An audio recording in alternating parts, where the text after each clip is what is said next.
សួស្តីថ្ងៃទី9ខែវិច្ឆិកាឆ្នាំ2025មានសេចក្តីរាយការណ៍ពីសារព័ត៌មានឥណ្ឌូនេស៊ីដោយចាកាតាប៉ុស្តិ៍ថាជនជាតិឥណ្ឌូនេស៊ីរហូតដល់ទៅ106នាក់ត្រូវបានឃុំខ្លួននៅកម្ពុជាក្នុងអំឡុងពេលឆ្មក់ចូលអគារបោកប្រាស់តាមអ៊ីនធឺណិតនេះបើយោងតាមប្រព័ន្ធផ្សព្វផ្សាយក្នុងស្រុកអាជ្ញាធរបានធ្វើការឆ្មក់ចូលអគារកម្ពស់11ជាន់មួយកន្លែង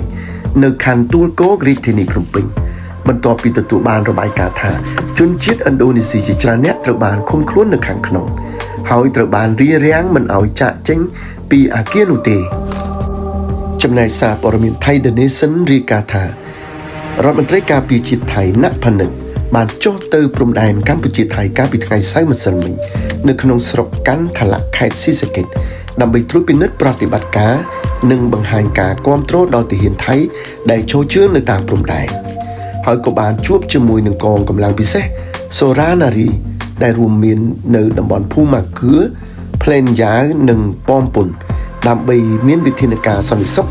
និងត្រួតមើលទីតាំងបោះសម្អាតមីននៅជិតបង្គោលព្រំដែនលេខ47ក្នុងឃុំណនម៉ាក់មុត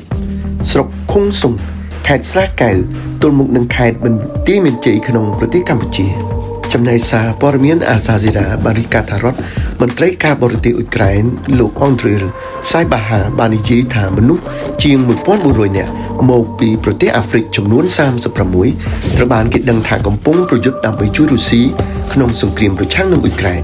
ដោយជំរុញឲ្យរដ្ឋាភិបាលព្រមានដល់ពលរដ្ឋពួកគេកុំឲ្យចូលរួមក្នុងចំនួនដែលពួកគេត្រូវបានសម្លាប់យ៉ាងឆាប់រហ័ស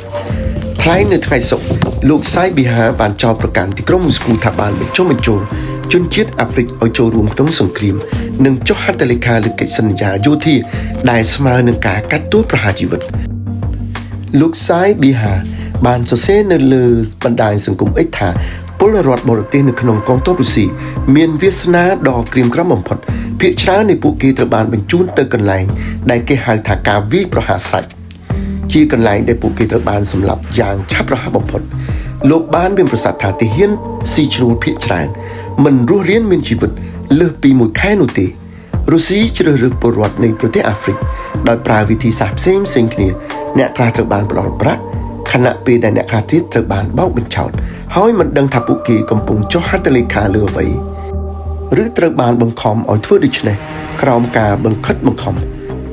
ការចុះហត្ថលេខាលើកិច្ចសន្យាគឺស្មើនឹងការចុះហត្ថលេខាលើការកាត់ទោសប្រហារជីវិតយ៉ាងដូចនោះឯង